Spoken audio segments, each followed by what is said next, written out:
All right, very good. All right, so this experiment is titled Simple Harmonic Motion.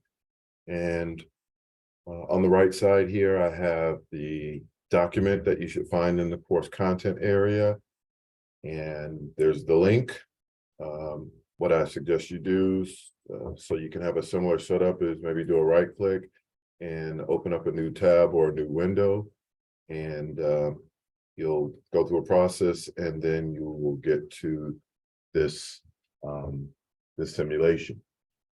Okay, so I'll let you read through a lot of this information here, but basically what you can do here is you can grab a mass, hang it on the spring.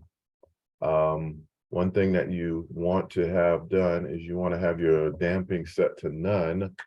Otherwise, this is going to be a little bit more complex, we'll say, and it will tend to slow up. Now, in reality, that's what's going to happen over a period of time. But we want to just analyze this over a few oscillations and get some kind of generic information.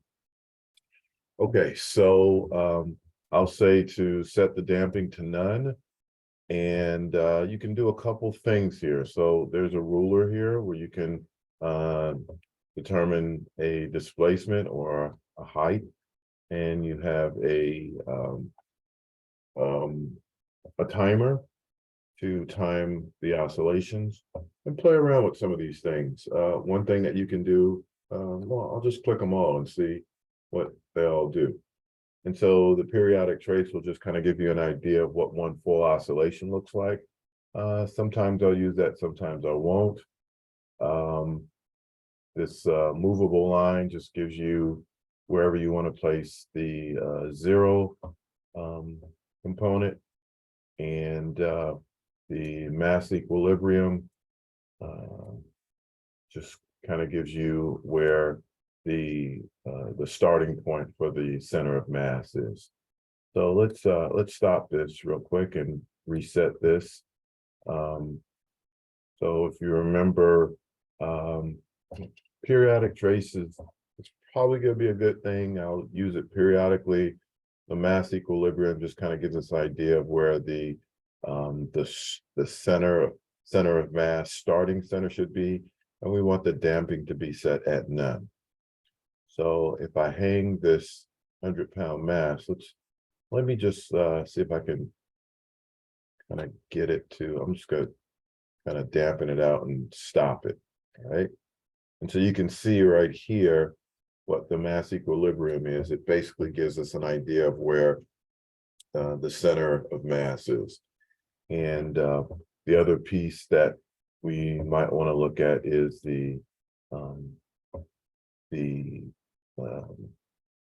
some movable line, right? So this might give us some idea of how far down things are going to go. So play around with this, and you don't always have to grab from this area over here. You can also, change the mass as such, all right?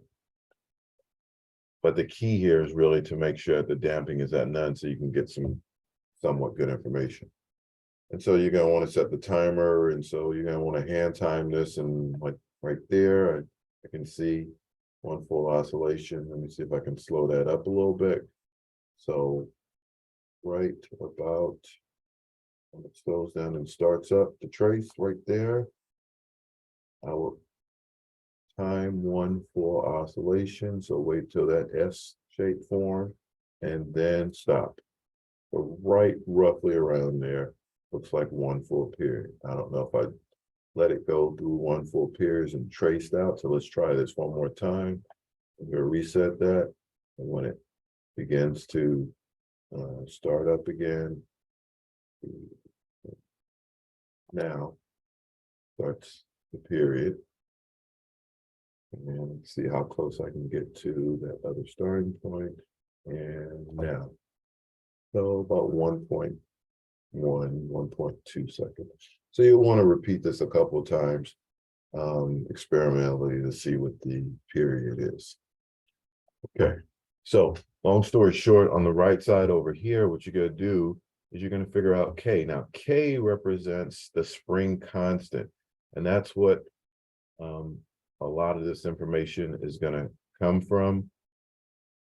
And the spring constant K is some value that you can figure out.